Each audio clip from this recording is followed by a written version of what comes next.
새벽까지 우리가 렘브란트의 그림을 함께 보면서 성화를 묵상하는 그런 시간을 가졌습니다. 오늘 새벽이 마지막 시간인데 오늘은 부활주일 새벽에 우리가 렘브란트의 그림으로 주님의 부활을 묵상하는 그런 시간을 함께 하고 있습니다. 안식일이 지나고 난 뒤에 이른 아침에 동이틀 무렵에 막달라 마리아를 비롯한 3명의 여인들은 예수님의 몸에 바를 향유를 가지고 무덤으로 향합니다.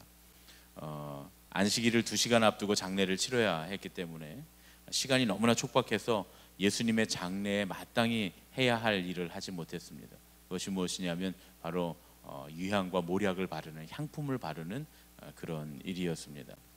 안식일에는 아무것도 할 수 없게 되어 있기 때문에 하루를 보내고 이제 저녁이 되어서 안식일이 지나갔지만 그러나 또 깜깜한 밤에는 아무것도 할 수 없기 때문에 무덤에 가서 향품을 바르는 일을 할 수 없었기에 이제 저녁이 지나고 새벽이 오기만을 여인들은 기다리고 있었습니다. 이제 새벽 동트기만을 기다리던 여인들은 동이 트자마자 예수님의 무덤을 향해서 달려갑니다. 다만 커다란 돌문을 어떻게 우리가 옮길까? 연약한 이 여자들의 몸으로 그 돌문을 옮기는 것은 어려운 일이었기 때문입니다. 여인들은 무덤에 이르러서 깜짝 놀라게 됩니다. 왜냐하면 자신들의 힘으로는 열 수 없었던 그 무거운 돌이 멀리 옮겨져 있었기 때문입니다.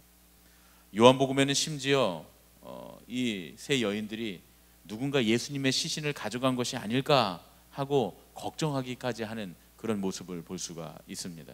그러나 잠시 후에 여인들은 부활하신 주님의 소식을 천사로부터 듣고 또 직접 부활하신 예수님을 만나기도 합니다. 그러고는 기쁜 소식을 달려가서 제자들에게 전해줍니다. 그런데 제자들이 이 부활의 소식을 듣고 사실대로 믿은 것이 아닙니다. 십자가에서 죽으신 예수님께서 다시 살아나셨다라고 하는 사실을 믿기는 굉장히 어려운 일이었습니다. 마가복음에 보면 심지어 부활하신 예수님을 만났던 이 여인들도 제자들을 만나고 난 뒤에 공포에 질려서 그 사실을 누군가에게 말하기를 두려워했다고 그렇게 말합니다. 마태복음에 보면 제자들이 갈릴리 동산에서 예수님을 직접 본 후에도 의심하는 사람들이 있었다는 겁니다. 누가복음에 보면 마리아와 다른 여인들이 이제 제자들에게 예수님께서 부활하셨다 이렇게 전했지만 사도들은 그 말을 믿으려고 하지 않았다는 겁니다. 심지어 베드로와 요한조차 무덤으로 달려갔지만, 그래서 빈 무덤을 확인했지만 그저 놀랐다고만 되어 있지 그 상황을 정확히 이해하지는 못했던 것 같습니다. 예수님께서 부활하신 것인지 아니면 예수님의 시신을 누가 치운 것인지 혹은 누가 훔쳐간 것인지 그것에 대해서 정확한 사실을 알 수 없었던 겁니다. 그래서 그들은 빈 무덤을 보고도 풀려있는 세마포 그 옷을 보고도 이제 갈릴리로 돌아가서 다시 물고기를 잡는 일을 했던 것입니다. 이후에도 예수님께서 부활하신 장면을 제자들이 다 함께 목격하고 예수님을 믿게 됐지만 그 자리에 없었던 도마는 내가 주님의 손에 못자국을 보고 내 손가락을 그 못자국에 넣어보고 내 손을 그 옆구리에 넣어보지 않고서는 믿지 않겠노라 이렇게 말하기까지 합니다. 오늘 새벽에 우리가 함께 읽었던 본문에도 예수님의 죽으심으로 인해서 낙심한 2 제자가 이제 엠마오를 향해서 걸어가고 있는 모습을 볼 수 있습니다.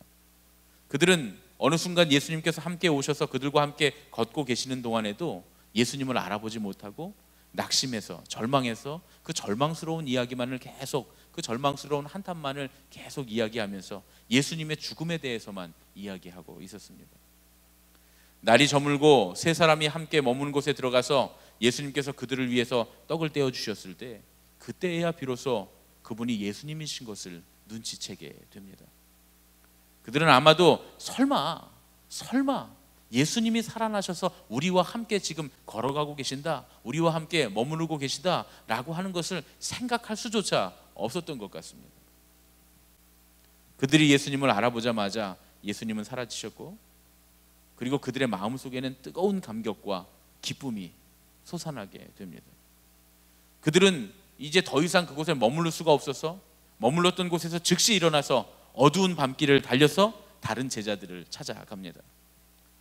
2 제자는 절망 속에서 엠마오를 향해서 가고 있었지만 이미 예수님께서 부활하셨다라고 하는 소식은 다른 제자들에게는 다 전해진 뒤였습니다.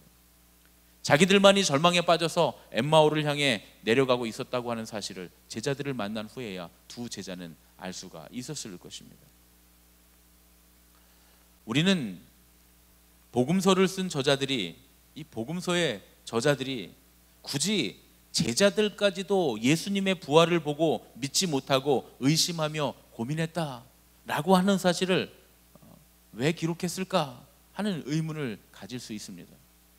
그런데 이 복음서의 저자들이 제자들조차, 예수님을 사랑했던 여인들조차 그 부활의 놀라운 사실을 목격하고도 믿지 못하고 의심하고 고민했다라고 하는 이 사실을 우리가 들을 때 오히려 감사한 마음을 가져야 합니다.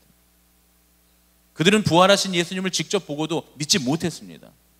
왜냐하면 십자가에서 분명히 죽으셨기 때문입니다. 예수님은 분명히 십자가에서 죽으셨기 때문에 그 죽으셨던 예수님이 다시 사셨다라고 하는 사실은 도저히 믿을 수가 없는 사실이었습니다. 그냥 자연적으로 잠깐 숨이 멎었다가 다시 붙은 것도 아니고 그 십자가에서 정말 십자가의 모진 고난을 당하시고 분명히 죽으셨는데, 이건 도저히 다시 살아날 수 없는 일인데 예수님이 다시 살아나셨기 때문에, 그래서 제자들도 여인들도 살아나신 예수님을 보고도 믿을 수가 없었던 것입니다. 예수님과 함께 있었던 그 여인들과 예수님을 사랑했던 제자들이 예수님, 부활하신 예수님을 직접 보고도 믿기가 어려웠다고 한다면, 2000년이 지난 후대의 사람들이, 그것도 부활하신 예수님을 직접 보지 못한 우리가 이 사실을 믿는다는 것이 얼마나 어려운 일이겠습니까? 우리는 종종 도마처럼 내가 보지 않으면 믿지 못하겠다라고 하는 이 도마의 입장에 설 수 있습니다. 어떤 사람들은 그렇게 얘기합니다. 예수는 완전히 죽은 것이 아니었기 때문에 다시 살아났다. 또 어떤 사람들은 예수는 정말 죽었고 무덤에 누워 있었지만 여인들과 제자들은 자기들이 너무나 간절하게 예수님이 살아나기를 바랐기 때문에 단체로 환상을 본 것이다, 이렇게 말하는 사람들도 있습니다.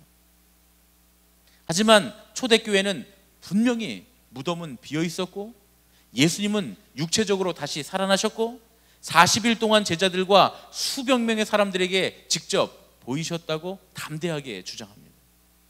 주님은 절대로 유령이나 환상이 아니셨고, 초대교회 성도들은 주님을 만졌고 주님과 대화를 나눴고 주님과 함께 음식을 먹었습니다. 그리고 그들 안에 성령께서 주시는 감격이 가득했다는 것입니다. 여러분, 엠마오로 가던 제자들이 예수님을 만났을 때 그들이 주님을 알아보지 못했지만 그분을 주님으로 알아보았던 증거가 무엇입니까? 가슴이 뜨거워졌던 겁니다. 그들의 가슴이 주님을 만났을 때 뜨거워졌던 것처럼 예수님을 만난 사람들의 가슴이 뜨거워졌고, 그건 눈으로 보았어도 믿지 못했던 그들의 의심을 완전히 사라지게 했습니다. 오늘 이 새벽에도 우리의 마음이 의심으로 가득할지 모릅니다. 예수님은 정말 부활하셨나? 예수님은 정말 내 삶의 구원자이신가? 내가 믿는 이 부활의 신앙이 거짓은 아닐까? 그러나 우리는 의심 가득한 우리의 마음에 엠마오로 가던 제자들의 대답을 던져야 합니다. 엠마오로 가던 길에서 다시 돌아서서 그 어두운 밤길을 달려서 제자들에게 돌아가던 그 제자들의 고백, 그 두 제자의 고백, 우리의 마음이 뜨겁지 아니하더냐? 우리의 마음이 뜨겁지 아니하더냐? 여러분, 우리 옆에 계신 분들과 인사했으면 좋겠습니까? 마음이 뜨겁지 않습니까? 할렐루야. 우리의 마음이 뜨겁지 않습니까? 이 새벽에 주님이 부활하셨다는 소식을 들을 때 우리의 마음이 뜨거워지면 우리 안에 있는 모든 의심들이 사라지고 부활하신 주님이 나의 주님으로, 주님의 부활이 나의 부활로, 내가 믿는 이 부활 신앙이 참됨으로 믿어지는 새벽이 될 줄로 믿습니다. 우리 주님은 부활하셨습니다. 우리 주님은 부활하신 줄로 믿습니다. 우리 시간에 함께 찬양하고 우리가 함께 기도할 때, 주님, 오늘 우리의 마음이 뜨겁게 하셔서 주님의 부활이 나의 부활로 믿어지게 하여 주시옵소서. 살아계신 주님이 나와 함께 하시며 승리하시는 그런 은혜가 내게 있음을 알게 하여 주시옵소서.